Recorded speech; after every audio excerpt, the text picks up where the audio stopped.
Zero Tolerance is among some of the rarest FPS shooters seen and released on the Sega Mega Drive. Coming in 1994, being published by Accolade, it bears resemblance to other games of a similar type that were released around this time, with Bloodshot, Duke Nukem 3D and Cybercop, otherwise known as Corporation, where the game takes place in a future where mankind has made great advances in interstellar travel and managed to somehow colonize the solar system, with many extra solar settlements, research outposts and commercial colonies, space stations throughout the solar system, protected by the military or professional defense corps. But with the premise of the game, all of these communities come under attack from an unknown extraterrestrial presence. So your role is to try and eradicate this threat, which will take you through the game's 40 different style levels, where you'll have to equip yourself with anything available from handguns to shotguns, phasers, flamethrowers, anything that you can get your hands on in order to gain an advantage, as you will have loads of different alien types, all with their own characteristics and attack patterns to try and overcome, as a lot of the aliens come in the form of what was once human, as they have been infected by some sort of unknown virus that has turned them into hideous monsters. You have 4 different characters to choose from in the game, and they all have their own distinctive characteristics and attributes, and this will play into the game's narrative.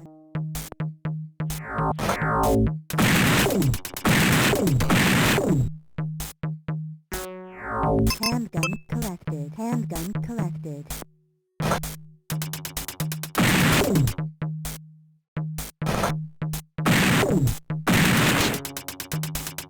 Handgun collected. Handgun collected. Collected.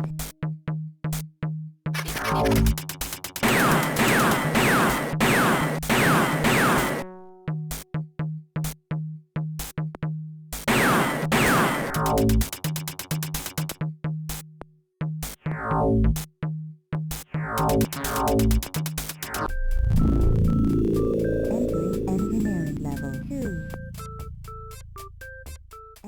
The game also did feature a multiplayer mode that supported connecting 2 Mega Drive consoles together with a special link cable, very like what you would have seen on the later 32-bit consoles with the PlayStation, where it used a similar characteristic to play most of its multiplayer games, especially in the early years of the console's lifespan. What I often find with a lot of FPS shooters is that the overall screen landscape of the gameplay is very, very small and minuscule, where everything feels more so compressed, but I suppose that was the way they had to utilise the gameplay aesthetics to make the game look visually appealing, because if they tried to stretch it out, it probably would have been a pixelated mess. But in saying that, there is a lot of detail here on screen. You even have a map that tells you exactly where you are at any point, so that you can find like different rooms. It even gives you a heads up display shown in the form of flashing red dots to let you know that threats and enemies are nearby. But you have to spend a lot of time not only taking enemies out, but you have to also look for ammo, weapons, even health items to help you progress. So if exploration is one of your highlights with these games, you'll definitely have that here, as the levels are quite large and they all kind of walk on top of one another, because you have to get to an endpoint which acts as like an elevator, and it'll take you down to another level or back up to a higher level, and you have to keep walking your way through all of the necessary sectors of the space station that you're on. If anything, from all of the FPS games that I've played so far on the Mega Drive, while there is very few of them, this is definitely among the best of them. The combat is good, the game mechanics are very good, and while yes, it does show its age, it is a little bit on the clunky side, but when you get familiar with it, it is very responsive and works really well. It has a great use of combat situations with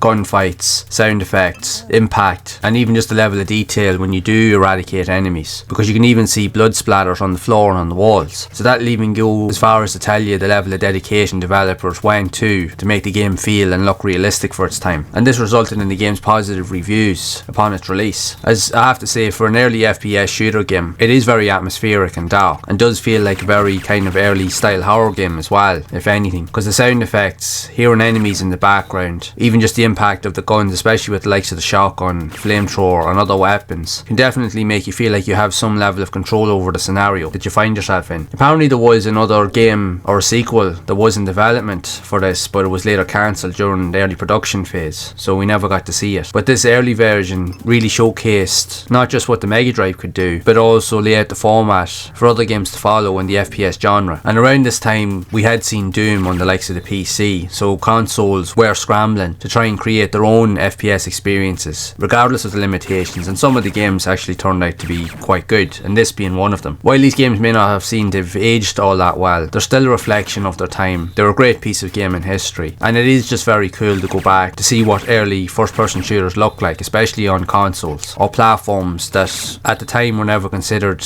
even possible. I would definitely recommend you give this one a look if you're looking for early FPS games, especially on the Mega Drive. It's one of the best on the console itself. It's playable, it's enjoyable, atmospheric, yeah, and you'll find yourself getting more into it once you give it a bit of time, because there's so much to do and so many areas to explore. You'll find that you will put quite a bit of time into this, which is what you want from a game. And if you would like to learn more about the other rare and iconic FPS shooters that did release on the Mega Drive, you can check out this next video.